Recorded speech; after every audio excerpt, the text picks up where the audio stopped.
Bien, nous voici au dernier livre, last but not least, comme on dit toujours, le livre de Soufiane Kaloua, La vallée des Lazars. Donc, bonsoir Soufiane. Bonsoir à toutes et à tous, merci d'être venus. Alors, je vais me livrer d'abord à l'exercice compliqué du pitch. Alors, oui. Si ça ne va pas, vous me dites tout de suite.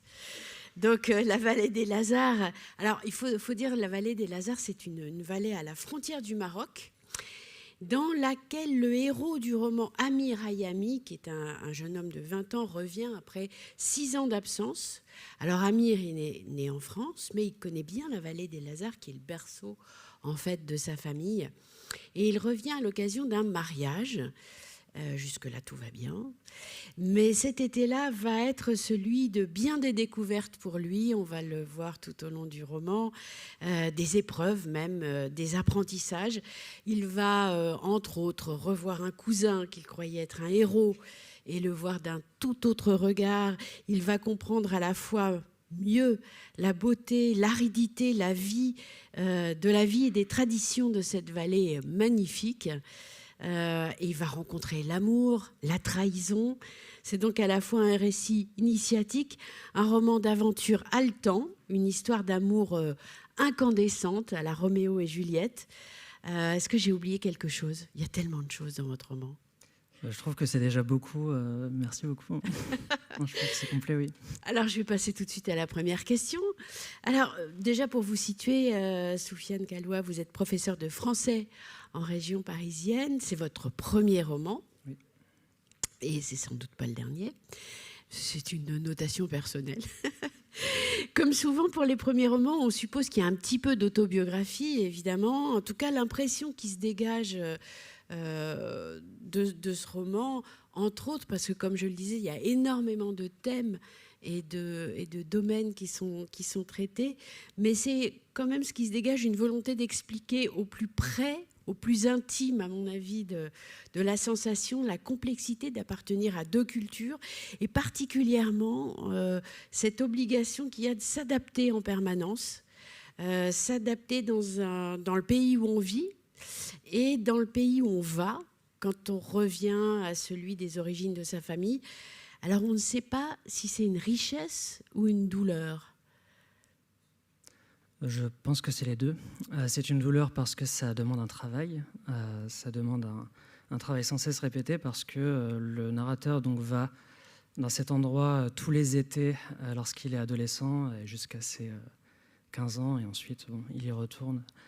Et vu qu'il y retourne tous les étés, à chaque fois, c'est un travail qu'on refait, qu'on doit refaire, parce qu'on oubliait énormément de choses, ne serait-ce que la langue, par exemple. La langue s'efface en quelques mois, on oublie quelques mots, on oublie des expressions, et il y a une nouvelle adaptation à chaque fois. Et on a un accent en plus.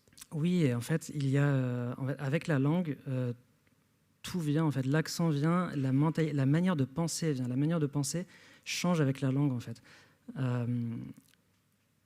C'est pour ça que j'ai essayé de beaucoup travailler sur l'idée de traduction des personnages qui utilisent des expressions qui ne sont pas forcément dans notre langue. Et je voulais qu'on voit cette traduction, en fait. Cette traduction qui est à la fois un repère et en même temps quelque chose qui est susceptible de séparer les gens, ceux qui comprennent et ceux qui ne comprennent pas. Oui. Et il y a évidemment, le narrateur à 19 ans, il est encore très jeune, et il a peur de prêter le flanc en moquerie aussi, parce qu'il n'y a pas d'initiation. La seule initiation qu'il y a, c'est celle que lui offre son cousin, qui tarde à venir dans le roman. Et c'est aussi pour ça que son cousin est aussi important, c'est aussi pour ça qu'il aime autant son cousin, c'est parce que son cousin ne le traite jamais en étranger. Et alors que pour tout le reste, il est un invité. Oui, il est devenu un invité, en fait, étranger à cette famille, qui est quand même une famille qui garde beaucoup les traditions, voilà. Donc on est vite en dehors, quand même. Oui. En fait, c'est un endroit qui est inspiré d'un endroit qui existe, mais je voulais vraiment que ce soit un endroit très romanesque. Le véritable endroit, j'y allais chaque été quand j'étais jeune et adolescent, et je trouvais cet endroit très romanesque, justement. Je me suis nourri de cet endroit, et je voulais en faire une scène où il peut se passer énormément de rebondissements, énormément de choses romanesques. Je vais encore utiliser ce mot parce que mais c'est un mot que j'aime beaucoup.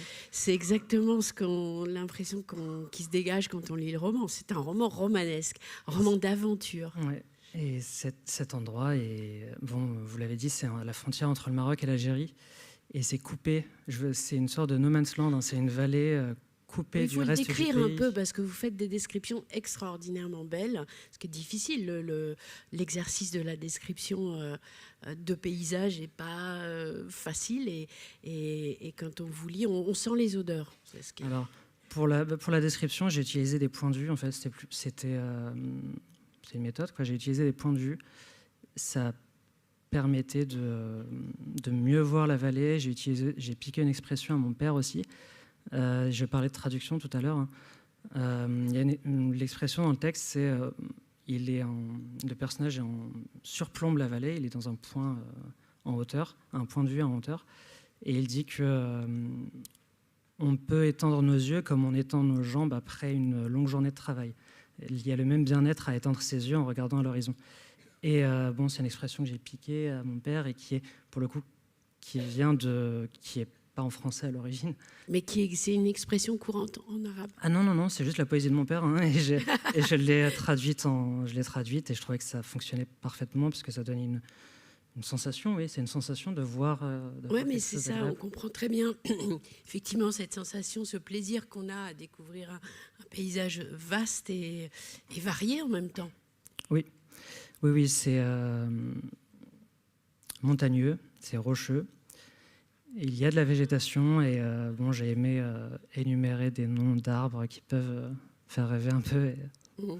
Alors, moi, je parlais de la description des paysages, mais il y a énormément de personnages aussi dans ce roman. Et alors, une des particularités et le charme de ce roman, c'est le mélange des genres. Alors, on parle même dans la presse de western à propos de votre livre, mais c'est aussi un récit très intimiste, puisqu'il y a... vous l'évoquiez, toute cette description des sensations du narrateur qui revient et qui se pose beaucoup de questions sur sa place dans la famille et dans le monde même, finalement. Et puis, c'est aussi une histoire d'amour. Est-ce que c'était un choix dès le départ, ce mélange des genres, ou est-ce que c'est une sorte de recette de se dire chaque genre va nourrir l'autre, ou est-ce que finalement vous n'avez pas réussi à trancher ? Je pense que chaque genre nourrit l'autre et chaque élément en amenait un nouveau. En fait, l'endroit permettait le western. Et cette géopolitique des deux familles qui sont l'une face à l'autre aussi. Oui, il y a une histoire de deux familles rivales. C'est pour ça que je parlais de Roméo et Juliette tout à l'heure, qui se haïssent. On ne sait plus très bien pourquoi, d'ailleurs. Depuis, on ne sait pas, des siècles peut-être. Exactement. Et oui, et donc les rapports entre ces deux familles amènent aussi le côté western. Et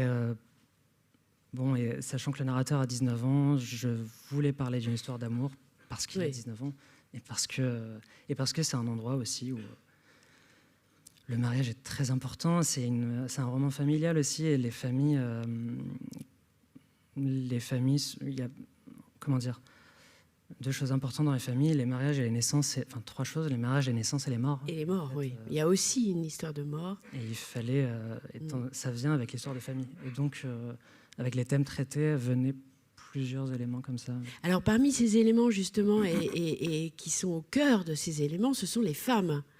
Alors, c'est très intéressant, votre façon de décrire ces femmes, parce que elles sont à la fois tout à fait dominées par des traditions tout à fait patriarcales qui sont encore en vogue, on va dire, lorsque vous écrivez ce roman.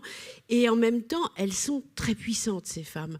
Donc c'est un mélange fascinant, en fait, qui donne lieu à des personnages aussi attachants que fascinants, de femmes très particulières. Alors oui, sachant que c'est un roman familial, il y a les générations, et donc je pourrais parler de plusieurs personnages féminins dans plusieurs générations différentes. Et dans ces familles, c'est des matriarcats en fait. Les deux familles à la tête de ces deux familles, il y a des femmes. Et c'est... je me suis inspiré de quelques personnes qui existent, mais en vérité, je trouvais ça beaucoup plus intéressant à traiter que... Elles étaient plus intéressantes que les personnages masculins qui pouvaient être à la tête de ces familles-là. Enfin, ouais. voilà. Oui, du coup, ça génère effectivement des surprises aussi, parce qu'il y a des retournements de situation du fait que ces femmes, qui normalement ne devraient pas avoir voix à la parole, enfin, c'est ce qu'on croit, nous, lecteurs, finalement. Il s'avère que pas du tout. Je ne vous en dis pas plus, parce qu'il faut lire le livre. Alors, écoutez, en fait, j'avais plein d'autres questions à vous poser, mais le temps passe. Alors, je voulais vous parler des paysages, on l'a fait, du curieux mélange entre la haine ancestrale et le sens de l'hospitalité traditionnelle, qui sont aussi forts l'un que l'autre. Mais je n'aurai pas le temps, et donc il y a quand même une question que je veux vous poser. C'est, est-ce que vous avez conduit cette vieille Renault 12 verte ? J'ai été conduit plutôt dans cette Renault. Elle existe. La Renault 12 bleue, si je me souviens bien. Et oui, c'est chaotique et c'est chaotique et c'est une aventure, oui. Oh, c'est merveilleux. Alors, on va écouter un extrait de ce roman tout de suite. Donc, La vallée des Lazars. L'extrait qu'on a choisi, c'est au début du livre, en fait. C'est l'incipit du roman. Donc, le narrateur, je vous rappelle, Amir Hayami, qui, au moment du début du roman, est un vieil homme et qui va raconter à sa petite fille d'où elle vient.